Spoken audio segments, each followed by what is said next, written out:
दोस्तों नमस्कार। आज हम बात करेंगे पीओके और गिलगिट बाल्टिस्तान की।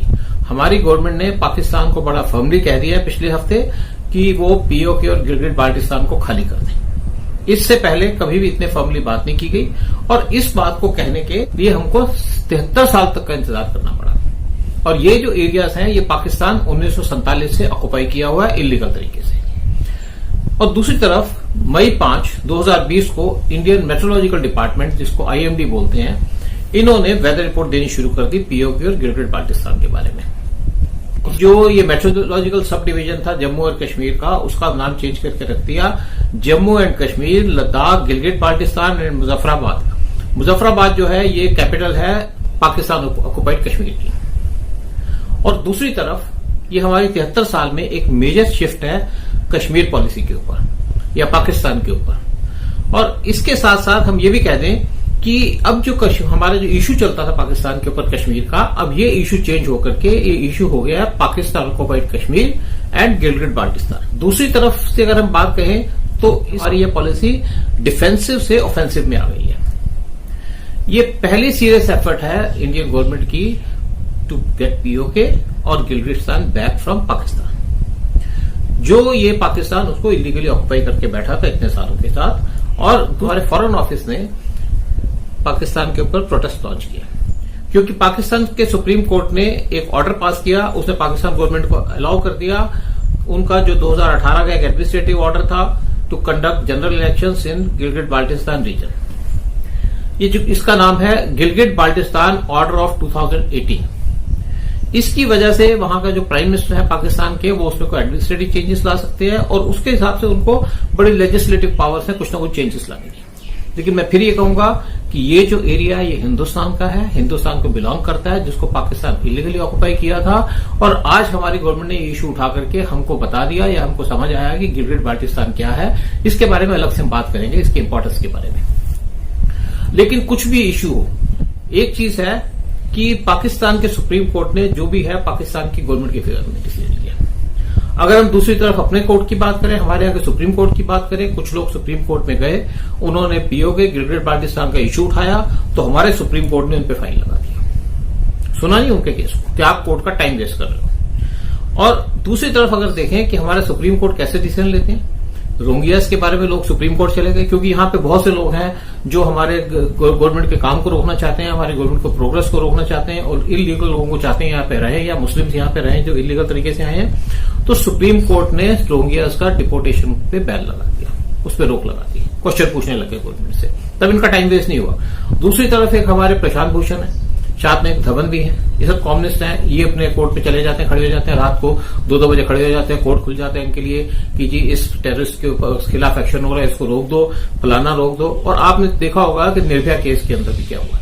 निर्भया केस के अंदर कितने महीनों तक, सालों तक ये केस लटका रहा क्योंकि वहां पे वकील उल्टे सीधी दलीलें लेके सुप्रीम कोर्ट चले जाते थे या कभी किसी और कोर्ट चले जाते थे, तब सुप्रीम कोर्ट ने उन पर कोई फाइन नहीं लगाया। तो ये हमारे यहाँ का तरीका। चलिए कोई भी बात नहीं है, लेकिन दूसरी तरफ हम बात करते हैं कि इंडियन गवर्नमेंट ने पाकिस्तान गवर्नमेंट पे बड़ा स्ट्रांग प्रोटेस्ट लॉन्च किया है और उन्होंने ये कहा है कि पाकिस्तान गवर्नमेंट या उनके सुप्रीम कोर्ट को कोई हक नहीं है पीओके और गिलगिट बाल्टिस्तान पे मटेरियल चेंजेस लाने का, क्योंकि जम्मू कश्मीर, लद्दाख और जो एरियाज हैं गिलगिट बाल्टिस्तान के, ये इंडिया को बिलोंग करते हैं और इंडिया का इंटेग्रल पार्ट है। The MEA said the government of Pakistan or its judiciary has no longer standing on territories illegally and forcibly occupied by it. It was clearly conveyed that the entire union territories of Jammu and Kashmir and Ladakh, including the areas of Gilgit and Baltistan, are an integral part of India by virtue of its fully legal and irrevocable accession. इसका मतलब है कि उन्होंने यही कहा कि Pakistan government या court की कोई अथॉरिटी नहीं है गिलगिट बाल्टिस्तान के बारे में डिसीजन लेने की, क्यों, या जम्मू कश्मीर के लिए, क्योंकि इंटेग्रल पार्ट ऑफ इंडिया है। मैंने एक और कहा, उनको रादर डायरेक्शन दी कि आप इमीडिएटली हमारे गिलगिट पाकिस्तान और पीओके को छोड़ दो, इसको खाली कर दो। अब लोगों ने कुछ क्वेश्चन पूछे हैं। एक पूछते हैं कि आईएमडी की जो फोरकास्ट है वेदर के पीओके और गिलगिट बाल्टिस्तान के बारे में, इसका क्या इफेक्ट होगा। मैं सिंपल सी बात कहूंगा, इसका इफेक्ट ये होगा कि ये पाकिस्तान के ऊपर एक साइकोलॉजिकल प्रेशर डालेगा। दूसरी बात, अभी तक कश्मीर जो था वो इंडिया पाकिस्तान के अंदर कोर इशू था, लेकिन अब के बाद कोर इशू पाकिस्तान के और इंडिया के बीच में रह गया पीओके और गिलगिट बाल्टिस्तान का। इंडिया कश्मीर की बात नहीं करेगा, इंडिया बात करेगा पीओके की और गिलगिट बाल्टिस्तान की। और तीसरा जो इंडिया ने जो प्रेशर डाला है, इससे पाकिस्तान की गवर्नमेंट और उनकी आर्मी के ऊपर प्रेशर बनेगा। और तीसरी बात है, चौथी बात यह है कि इन इंटेलिजेंस टर्म्स की अगर बात करूं तो ये एक साई वॉर है पाकिस्तान के खिलाफ और बड़ा इफेक्टिव साई वॉर रहेगा। सारा एक सिनेरियो चेंज होने की बात है इसके ऊपर। दूसरा, कुछ लोगों ने क्वेश्चन पूछा है कि by claiming PoK and Gilgit Baltistan will India get PoK and Gilgit Baltistan, कि अगर हम क्लेम करना शुरू कर देंगे तो क्या इससे हमको गिलगिट बाल्टिस्तान मिल जाएगा और पीओके मिल जाएगा? आंसर है no. India PoK Gilgit Baltistan को नहीं ले सकती सिर्फ उसकी वेदर रिपोर्ट देख करके या उसके ऊपर क्लेम करके। लेकिन ये जरूर है कि ये एक डेफिनेटली शिफ्ट इन पॉलिसी है, एक साइकोलॉजिकल प्रेशर है, एक हमारा पॉलिसी चेंज है, जिसके बाद हमारा एक नजरिया चेंज हो जाता है और पाकिस्तान को भी समझ आ जाएगा कि उसको इस सिचुएशन को डील करना पड़ेगा फ्यूचर के लिए। हमने गिलगिट बाल्टिस्तान का इशू रेज किया है, इसके बाद इंडिया की एक राइट बन जाती है। इंडिया की राइट बन जाती है कि वहां पे अगर कोई एंटी पाक एक्टिविटीज होती हैं और या प्रो इंडियन एलिमेंट्स हैं वहां पे कुछ काम करते हैं, तो इन पीओके और गिलगिट बाल्टिस्तान में तो इंडिया उनके फेवर में आवाज उठा सकता है और उनके खिलाफ आवाज उठा सकता है। और दूसरी बात है कि इसके बाद पीओके और गिलगिट बाल्टिस्तान को सेंटर स्टेज पर ला दिया। और मैं सोचता हूं, पक्की बात सोचता हूं कि अगर हमारी गवर्नमेंट ने डिसीजन लिया है तो गवर्नमेंट के पास एक प्लान है to take over PoK and Gilgit Baltistan. इनके पास पूरी प्लान बनी हुई है। कुछ लोग सोचते हैं क्या इंडिया तोड़ पाएगा, इंडिया पाकिस्तान इतना पावरफुल है, हम कुछ नहीं है, हमारे में कुछ नहीं है। लेकिन मैं आप लोगों को ये भी बता दूं कि 1971 में इंडिया ने पाकिस्तान के 2 टुकड़े किए थे। उसके लिए हमें क्या चाहिए? हमें चाहिए विल पावर। पावर हमारे पास है, विल चाहिए थी, वो हमारे पास आ गई। इसके साथ एक और बात कहूंगा कि ब्रिटिश पार्लियामेंट ने 24 मार्च 2017 को अपना एक रेजोल्यूशन पास किया था अपने पार्लियामेंट के अंदर। उन्होंने कहा था Pakistan is illegally occupying PoK and Gilgit Baltistan since 1947। क्योंकि ब्रिटिश यहां पे बहुत मायने रखते हैं, क्योंकि जब पार्टीशन हुआ तो उससे पहले ब्रिटिश का रूल था और जब गिलगिट बाल्टिस्तान दिया गया तो ब्रिटिशर की एक पॉलिसी थी कि पाकिस्तान को क्यों देना चाहते थे। हम उसके बारे में, गिलगिट के बारे में अलग चैप्टर में अलग से बात करेंगे। तो अगर उनका एक पार्लियामेंट एक चीज ये पास करता है, ऐसा बिल पास करता है, तो इसका मतलब है कि इंडिया को पूरी बैकिंग है और वर्ड इंडिया, पाकिस्तान और ब्रिटिश तीनों को सुनेगा। तीनों की से है इसके अंदर, क्योंकि तीनों पार्टीज थी इंडिया के पार्टीशन में। और मुझे पता चला है, जहां तक मैं समझता हूं, कि अजीत डोभाल साहब ने ये जो गिलगिट बाल्टिस्तान और पीओके का प्लान का काम दिया था उनके डिप्टी एनएसए राजेंद्र खन्ना को कुछ महीने पहले। तो उन्होंने उनको प्लान तैयार करने को कहा था कि इसको हम किस तरीके से वापस ला सकते हैं, प्लान बनाइए।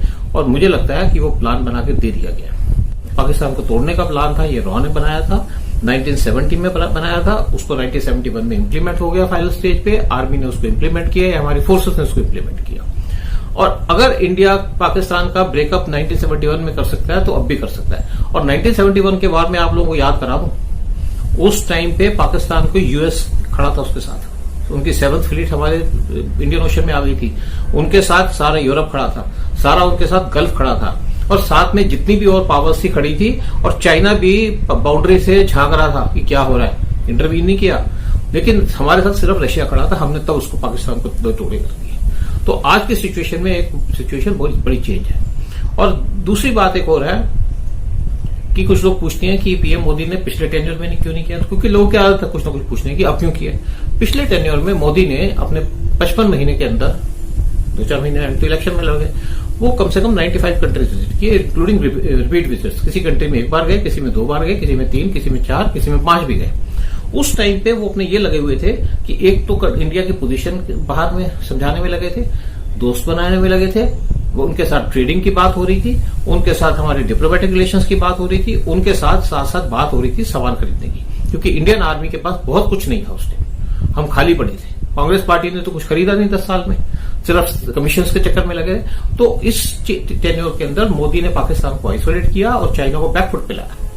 तभी आज पाकिस्तान की पोजीशन है कि पाकिस्तान के पास कोई दोस्त नहीं है, हर एक काम का एक टाइम होता है। अब मैं दूसरी बात करूंगा, मिस्टर राजेंद्र खन्ना, जिनको ये काम दिया गया। ये रॉ के चीफ थे दिसंबर 2014 से दिसंबर 2016 तक। और इनकी एक्सपर्टीज जो है वो मिलिटेंसी के ऊपर है, नॉर्थ ईस्ट की और पाकिस्तान की। और ये रिस्पॉन्सिबल थे कि जो भी हमारी नॉर्थ ईस्ट की मिलिटेंसी खत्म हुई है, एक हिसाब से जो भी आपने देखा कि कैसे इंडिया ने नॉर्थ ईस्ट के मिलिटेंट्स के खिलाफ एक्शन लिया, चंडेल में जो उन्होंने एक्शन किया उसके खिलाफ जाकर बर्मा में मार के आए। इनके टाइम में कोई भी ऐसा नहीं हुआ कि रॉ का फेलियर हो। पठानकोट में 2 अटैक हुआ, उरी में अटैक हुआ इनके पीरियड में, लेकिन दोनों अटैक रिपोर्टेड थे, प्रॉपरली रिपोर्टेड थे। सिर्फ जो गलती हुई थी हमारे कमांडर्स के लोगों की, जिन्होंने इनको सीरियसली नहीं लिया और इसको इंप्लीमेंट नहीं किया, जिसकी वजह से वहां पे कैजुअलिटीज हुई, नहीं तो वो भी नहीं होनी थी। और दूसरी बात यह है कि अगर ये प्लान बना है, आज मेरे को ये पता है कि मिस्टर राजेंद्र खन्ना एक बड़े ऑनेस्ट, सिंसियर, कैपेबल और नेशनलिस्ट आदमी है। अगर इन्होंने प्लान बनाया है तो इस प्लान का 100% सक्सेस होगा। शुक्रिया।